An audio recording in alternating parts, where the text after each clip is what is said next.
She turned into the wrong driveway. He shot at her 17 times.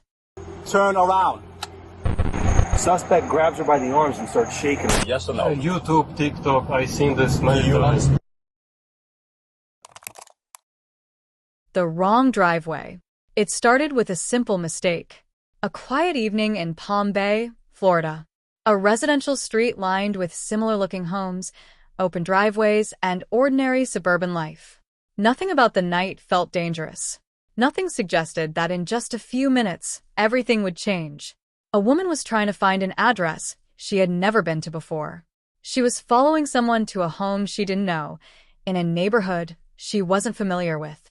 The houses looked alike. The streets were easy to confuse. And somewhere along the way, she turned into the wrong driveway.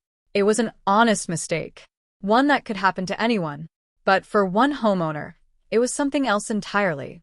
A mistake becomes a crisis. The woman had no connection to the property. She had no intention of being there.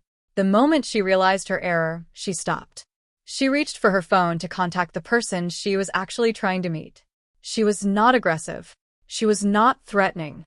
Surveillance footage would later confirm this. But the homeowner, a man named Roman Rawicki, around 50 years old at the time, had already made up his mind about her. He was outside with members of his family when he noticed her pull in. Something about her presence made him suspicious. He approached her, and rather than simply asking who she was or what she needed, he grabbed her arm and held her in a physical restraint. The woman told him she had the wrong house. She showed him her phone. She tried to explain. For a brief moment, things seemed to settle. Rawicki released her. He stepped back. Then he walked inside his home and came back out with a gun. Shots fired.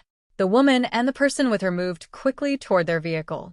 They had one goal: leave. They were not arguing. They were not advancing. They were trying to get away. As the car began to pull out of the driveway, Rawicki opened fire. Not once. Not twice. Investigators later recovered approximately 17 shell casings from the scene. The vehicle was struck multiple times. Tires, body panels, structural damage throughout. By some degree of fortune, the two people inside survived.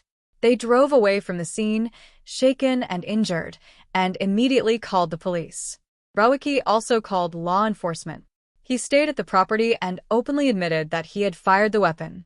What the evidence showed. When police arrived, they found a scene that told a clear story. Shell casings scattered across the driveway. A damaged vehicle. A woman with bruising on her arm from where she had been grabbed and held. Surveillance footage showed her arriving without aggression, behaving calmly, and attempting to leave before the shooting began. Digital records, phone logs, and messages supported her account of the navigation mistake. There was no prior relationship between her and Rawicki. No history. No dispute. No reason for conflict. She had simply turned into the wrong driveway. The charges. Roman Rawicki was charged with multiple serious offenses, including attempted murder, false imprisonment, battery causing bodily harm, and discharging a firearm in a residential area. He was released on bond while legal proceedings continued. His defense argued that he acted out of fear for his family. Prosecutors countered that the woman posed no real threat, and that firing 17 rounds at a vehicle that was already leaving went far beyond any reasonable definition of self-defense. The case raised uncomfortable questions. Questions about how quickly fear turns into force, about what it truly means to feel threatened, about the decisions we make in the space of a single moment, and how long those decisions follow us.